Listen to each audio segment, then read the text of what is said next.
Selamat siang, saya Vineta Yudistiawan.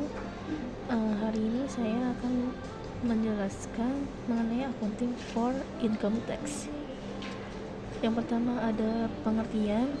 Akuntansi pajak penghasilan melibatkan alokasi pajak intraperiode dan antar periode. Alokasi intraperiode mencocokkan sebagian penyisihan pajak penghasilan dengan komponen laba bersih dan laba ditahan yang berlaku. Dasar-dasar akuntansi pajak penghasilan.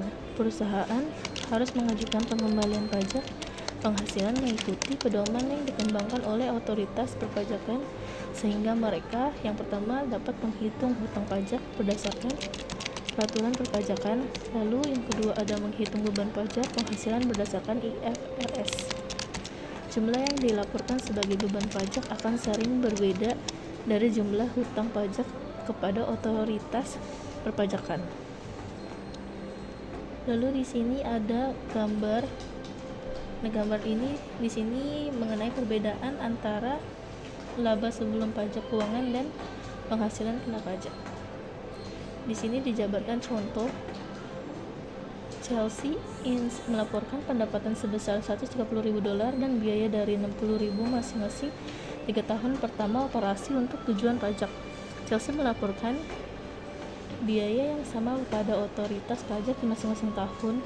Chelsea melaporkan pendapatan kena pajak sebesar $100.000 pada tahun 2011, $150.000 pada tahun 2012, dan $140 pada tahun 2013. Apa efek pada rekening pelaporan jumlah yang berbeda dari pendapatan untuk IFRS terhadap pajak?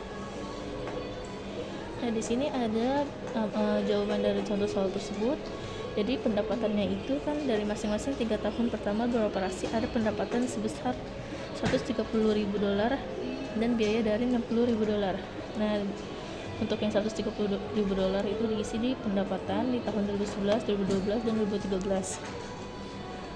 Lalu bebannya juga $60.000 itu di 2011, 2012, dan 2013. Lalu tinggal ditotalin dari 3 tahun tersebut.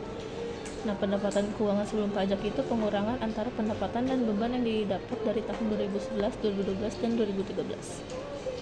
Lalu di sini ada beban pajak penghasilan 40%.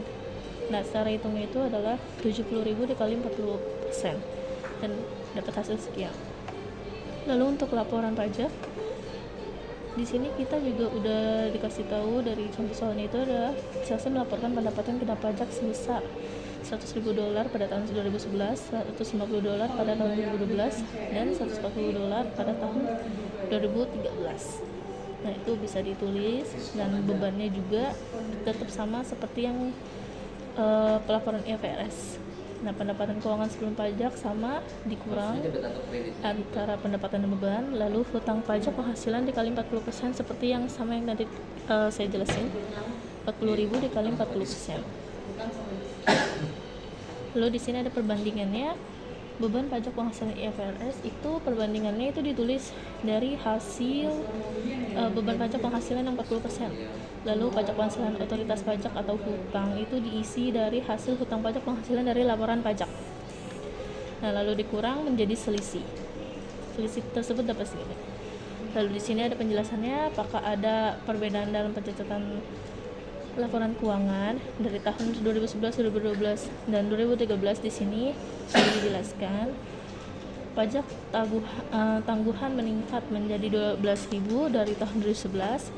Lalu 2012 ada tangguhan itu dikurangi sebesar 8.000. Lalu 2013 dikurangi dengan $4.000.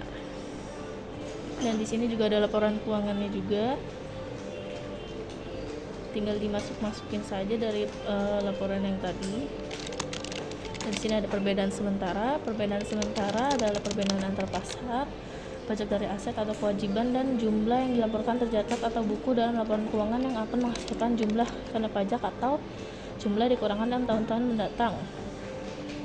Berikut perbedaannya itu hanya berada dari di masa yang mendatang. Itu perbedaannya temporer. Kena pajak yang ada pada akhir tahun berjalan, kalau yang tangguhan masa depan itu pada akhir tahun berjalan.